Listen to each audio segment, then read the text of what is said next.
5 hari dirawat, Ashraf korban salah tembak tawuran di Bogor meninggal dunia, seminggu lagi menikah.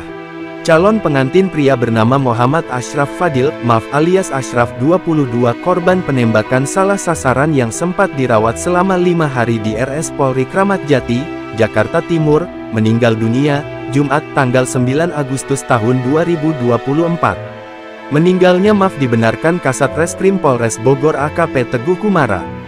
Betul korban penembakan salah sasaran meninggal dunia, infonya begitu, katanya. Sementara kakak korban, Akbar mengungkapkan, meninggal sekitar pukul 15.23 waktu Indonesia Barat di RS Polri, Jakarta. Jenazah akan disemayamkan di rumah duka di daerah Cibubur, Jakarta.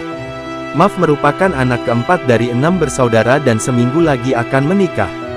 Menurut Akbar, sebelum meninggal, sempat koma akibat luka parah di bagian kepalanya.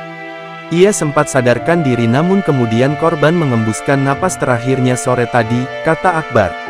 Sebelumnya, pada Minggu tanggal 4 Agustus tahun 2024 dini hari, menjalani perawatan intensif usai tertembak di bagian dahi atau kepala. Korban pun kritis hingga tak sadarkan diri. Berdasarkan keterangan dokter, peluru tersebut tembus sampai ke otak korban. Selama itu pula korban terus berjuang dibantu tim dokter RS Polri.